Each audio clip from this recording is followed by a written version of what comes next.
IPL 2026 के retention और release list जल्द ही जारी होती हुई दिख सकती है as soon as 10th of नवंबर।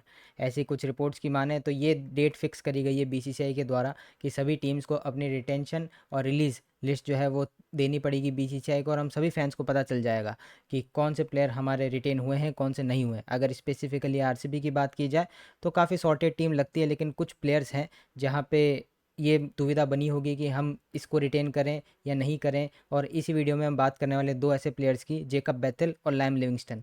देखिए, अगर आईपीएल के जस्ट बाद बात की जाती तो इमोशंस काफ़ी हावी थे, तो कई लोग कहते हैं कि लिविंगस्टन को आप राइट आउट जो है वो एग्जिट दे दीजिए आरसीबी से, और बेथेल को आप रिटेन कर लीजिए। बेथेल का जो रीसेंट परफॉर्मेंस रहा है इंग्लैंड के साथ में वो काफ़ी इनकन्सिस्टेंट रहा है। कुछ मैचेस में काफ़ी अच्छा किया उन्होंने, काफ़ी अच्छा नहीं किया है। वहीं पे लिविंगस्टन ने द 100 लीग में काफ़ी अच्छा किया है, एज कैप्टन काफ़ी अच्छा अपनी टीम को लीड भी किया है, बॉलिंग से भी थोड़े बहुत उन्होंने विकेट्स लिए। लेकिन क्रिकेट बेथेल ने थोड़ी ज़्यादा खेली, इंटरनेशनल लेवल पे उन्होंने इंग्लैंड को रिप्रेजेंट किया है और दूसरी लीग भी वो इधर उधर खेले।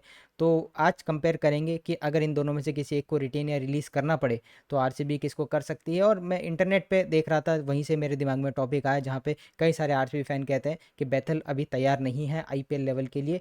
तो इस वीडियो में आगे बढ़ने से पहले मैं बस इतना ही कहना चाहूँगा कि इस वीडियो को कर दें लाइक, चैनल को कर दें सब्सक्राइब, और इसी तरीके की और भी वीडियोस आपके लिए हम लेके आते रहेंगे। अगर बात की जाए आईपीएल से जस्ट पहले, जब इंग्लैंड ने टूर किया था इंडिया, तो वहाँ पे जेकब बेथेल का परफॉर्मेंस टी20 के अंदर कुछ बहुत ज़्यादा अच्छा नहीं था। 3 इनिंग्स में 23 रन्स जेकब बेथेल ने बनाए थे। उसके बाद में आईपीएल के अंदर वो 2 मैचेस खेले थे जिसमें सीएसके के खिलाफ 55 काफ़ी इंप्रेसिव रहा था। उसके बाद इंग्लैंड की टीम वेस्ट इंडीज़ से खेली थी, जिसकी वजह से बेथेल जो है आखिरी पार्ट ऑफ आईपीएल में आरसीबी की तरफ से नहीं खेल पाए थे, और जिनका रिप्लेसमेंट फिर बाद में साइन किया था आरसीबी ने। तो ओडीआईज़ के अंदर 2 इनिंग्स में 99 रन्स किए थे बेथेल ने, और 3 इनिंग्स में 85 किए थे, जो काफ़ी इंप्रेसिव अपन को दिख सकता है दूर से रह के। और जिस तरीके की अपोजिशन वेस्ट इंडीज़ है, तो टी20 में इतना अच्छा खेलना ठीक रहता है उनके सामने। फिर काउंटी डिवीज़न 1 का जो इनके टूर्नामेंट था, वहाँ पे बेथेल खेले जहाँ 2 इनिंग्स में उनके 34 रन्स आए थे। टी20 ब्लास्ट में इनका परफॉर्मेंस वहाँ से थोड़ा गिरना शुरू हुआ, जहाँ पे 3 इनिंग में 26 रन बेथेल ने किए।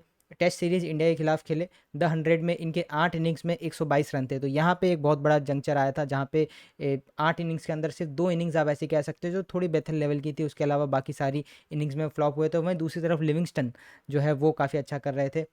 साउथ अफ्रीका वर्सेस इंग्लैंड जो भी चल भी रही है ओडीआई सीरीज़, उसमें पहले मैच में फ्लॉप हुए थे, लेकिन दूसरे मैच में जहाँ कॉम्पिटिटिव टोटल चेस कर रहा था इंग्लैंड, वहाँ पे काफ़ी अच्छी बैटिंग हमें देखने को मिली जेकब बेथेल की तरफ से। और ये पूरा जो मैं आपको बता रहा हूँ, इसमें अगर आप जेकब बेथेल की बॉलिंग देखेंगे तो वो कोई बहुत ज़्यादा इंप्रेसिव नहीं रही है। अगर हम ऑलराउंडर के पर्सपेक्टिव से भी देख रहे हो तो भी जेकब बेथेल उतने ज़्यादा इंप्रेसिव नहीं देखे। वहीं अगर हम बात करते हैं सिर्फ लैम लिविंगस्टन की, क्योंकि लैम लिविंगस्टन के पीछे दो एक नेगेटिव फैक्टर आता है। एक तो ये कि उनकी एज जेकब बेथेल से बहुत ज़्यादा, जेकब बेथेल जहाँ 21 के हैं, लैम लिविंगस्टन 32 के हैं। लैम लिविंगस्टन आरसीबी को पड़े हैं 8.75 करोड़ के, वहीं जेकब बेथेल आपको पड़े हैं 2.6 करोड़ के।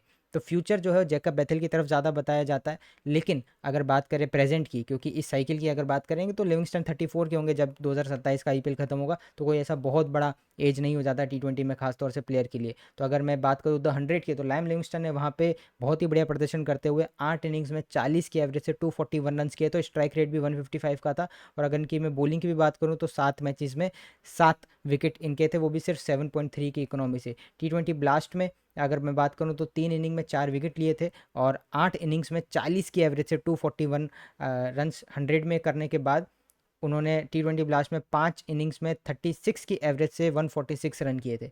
तो लिविंगस्टन जो है वो बढ़िया करते जा रहे हैं। लेकिन वहीं पे बात करें इंटरनेशनल लेवल पे, तो इंग्लैंड के लिए भी सेलेक्ट नहीं हो रहे लिविंगस्टन। और लिविंगस्टन ने रिसेंटली एक इंटरव्यू में कहा भी कि वो चाहते हैं कि जैसे कि जॉस बटलर का उन्होंने एग्जाम्पल दिया कि लेट 30s में, मिड 30s में आते आते वो कैसे ब्लूम करते जा रहे हैं, वैसे वो सोचते हैं कि शायद से उनके ज़िंदगी का बेस्ट क्रिकेट लिविंगस्टन अब खेल रहे हैं, और अब शायद से वो अपने ज़िंदगी का बेस्ट क्रिकेट खेलें। मेरी देखें हम्बल ओपिनियन अगर माने तो फैंस जो भी का इंटरनेट पे, मुझे लगता है आरसीबी दोनों को भी रिटेन कर सकता है। और इन दोनों में से किसी एक को चूज़ करना पड़ा तो मैं अभी भी कहूँगा कि जेकब बेथेल को चूज़ किया जा सकता है। इसके 2-3 कारण हैं। पहला, एज फैक्टर की हमने बात करी। अगला जो टूर इंग्लैंड करने वाली है आयरलैंड में, वहाँ जेकब बेथेल इंग्लैंड के कैप्टन होने वाले हैं। तो आपने किसी एक ऐसे प्लेयर को साइन किया है जो फ्यूचर इंग्लैंड कैप्टन सी भी ले सकता है। स्टार बॉय सब कहते ही हैं, पोस्टर बॉय वो बनने वाले इंग्लैंड क्रिकेट के। और हैरी ब्रूक, जहां बात करते हैं तीनों फॉर्मेट के खिलाड़ी इंग्लैंड के लिए बड़े बन सकते हैं, वहीं पे अगला नाम अगर किसी का लिया जाता है तो वो है जेकब बेथेल। तो पोटेंशियल वाइज ज़्यादा हायर सीलिंग मुझे जेकब बेथेल की दिखती है। ओपनिंग से लेकर नंबर 5 तक कहीं भी खेल सकते हैं। लेफ्टी वाला जो एक रहता है T20 में खास तौर से कोचिस का, क्योंकि आपको दोनों तरफ की बाउंड्रीज पे टारगेट करना पड़ता है T20s में, तो वो भी आपको फैक्टर ला के देते हैं। और बॉलिंग में जब भी ज़रूरत पड़ेगी तो वो अपना हाथ घुमा सकते हैं। रीसेंट परफॉर्मेंसेस की वजह से फैंस कुछ भी कहें कि इनकन्सिस्टेंट है, कोई बहुत ज़्यादा इंप्रेसिव परफॉर्मेंस आपको नहीं दिख रही, लेकिन अगर आप देखें तो उनके पक्ष में सबसे अच्छी बात जाती है कि हाईली कॉम्पिटिटिव क्रिकेट वो खेल रहे हैं इस समय। तो अगर आरसीबी को चांस मिलता है इन दोनों को रिटेन करने का, मेरे ख्याल से आरसीबी दोनों को ही रिटेन कर लेगी। लेकिन अगर चांस मिलता है कि आरसीबी किसी एक को ही रिटेन करके ऑक्शन में जाना चाहे कि हम एक दो ओवरसीज स्लॉट के साथ जाना चाहते हैं क्योंकि वहाँ मौका मिलेगा तो हम एक दो ओवरसीज अच्छे प्लेयर ले पाएँ, तो उस केस में मुझे लगता है लिविंगस्टन पहले रिलीज हो सकते हैं और जेकब बेथेल पे पूरा भरोसा जो है आरसीबी जताएगी। ये मेरे दिमाग में तो क्वेश्चन था भी नहीं कि जेकब बेथेल को आरसीबी रिटेन करेगी या रिलीज़ करेगी, लेकिन जब मैंने इंटरनेट पे पढ़ा और इतना ज़्यादा पढ़ने में आ रहा था कि जेकब बेथेल को हटा दिया जाए, वो क्या खेल रहे हैं, उनसे अच्छे तो ब्रेविस हैं। ब्रेविस ठीक है, अलग पोटेंशियल के प्लेयर है, लेकिन जितना जेकब बेथेल ने पिछले 2-3 साल में अपना टैलेंट दिखाया, मेरे ख्याल से वो किसी भी टैलेंट जो दुनिया भर में है उससे किसी से कम नहीं है। ठीक है, इंडिया के यशस्वी जायसवाल करीबन आप मान सकते हैं कि उस ब्रैकेट में, लेकिन जायसवाल का सीलिंग बहुत हाई है। उन्होंने तो बड़े बड़े स्टेजेस पे बहुत ज़्यादा करके दिखाया, लेकिन जेकब बेथेल भी जब बात करें वर्सिटैलिटी की, ऑलराउंडर जो पोजीशन है टीम के अंदर उसकी, तो बहुत बढ़िया कर रहे हैं। अब बात करते हैं थोड़ी चिन्ना स्वामी की, क्योंकि चिन्ना स्वामी को लेके काफ़ी सारी चीज़ें इंटरनेट पे चल रही है। तो मैं आपको एक चीज़ बताता हूँ जो इससे शायद से थोड़ी पॉजिटिव आप खबर मान भी सकते हैं और उसमें कुछ एक ट्विस्ट भी है। पॉजिटिव ये खबर है कि एम चिन्ना स्वामी स्टेडियम होस्ट करने वाला है अपना पहला टूर्नामेंट जब से बेंगलुरु का स्टैम्पीड हुआ है।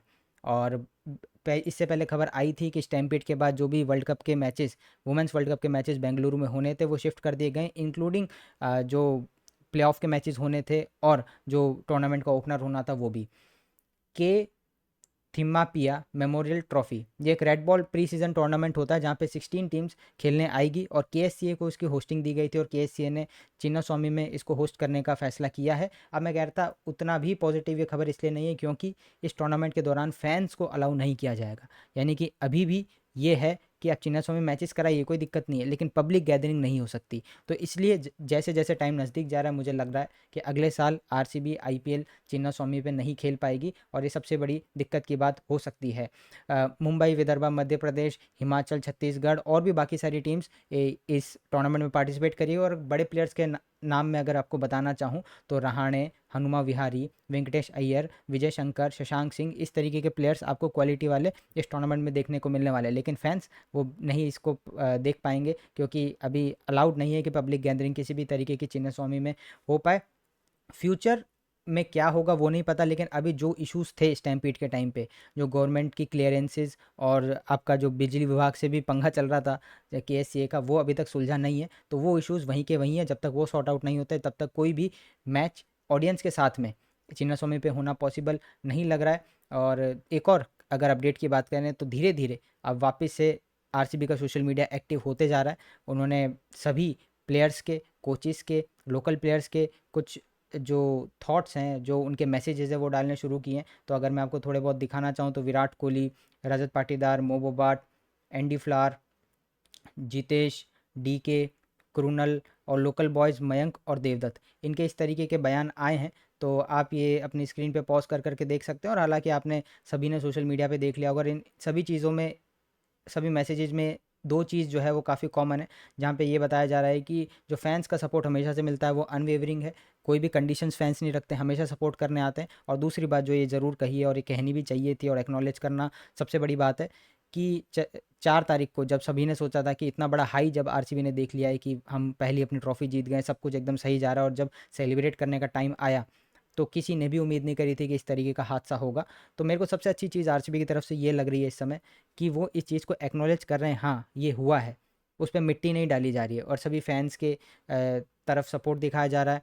आरसीबी केयर्स को लॉन्च किया गया है जहाँ पे इन सभी फैंस को याद किया जाएगा। अब मैं इंटरनेट पे एक और चीज़ पढ़ रहा हूँ जो मैं जो कहने वाला हूँ वो हो सकता है आपको कॉन्ट्रोवर्शियल लगे, जहाँ पे फैंस चाहते हैं कि जब अगले साल का पहला मैच हो तब वो अपनी जर्सी पे वो जो 11 लाइव्स लॉस्ट हुई हैं उनके नाम लिख के उतरे। तो मुझे लगता है ये थोड़ा सा ज़्यादा हो जाएगा। ज़रूर आरसीबी जो है 2 मिनट का साइलेंस रखेगा, पूरे सीज़न हो सकता है अगले साल अगर चिन्नास्वामी पे ही होता है तो कुछ स्पेशल किया जाए उन फैंस के लिए, उनके फैमिलीज़ के लिए, कुछ भी हो सकता है। लेकिन ये जो फैंस कह रहे हैं कि जर्सी पे उनका नाम लिख के जाना चाहिए, मेरे ख्याल से थोड़ा ज़्यादा हो जाएगा, और ये वर्ल्ड में पहले तो हमने नहीं देखा, और मुझे लगता है ये फिर इतना भी सही नहीं लगेगा अगर हम इस एक्सटेंट तक चले जाते हैं। बाकी आपकी सबकी अपनी ओपिनियन हो सकती है, और हो सकता है मेरे से आपकी ओपिनियन डिफर करे। तो जितनी भी बातें हमने करी, हमने बात करी जेकब बेथेल और लायन लिविंगस्टन पे, मुझे लगता है कि दोनों ही रिटेन हो जाएंगे। अगर आरसीबी को चॉइस करनी भी पड़ी तो जेकब बेथेल को पहले प्रीफर किया जाएगा, लिविंगस्टन को रिलीज़ कर दिया जाएगा। दूसरी बात हमने करी चिन्नास्वामी को लेके, जहाँ पे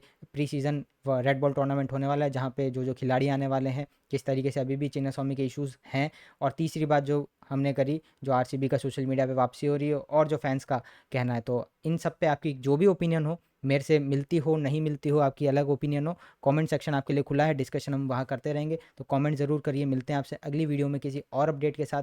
तब तक के लिए गुड बाय और जय हिंद।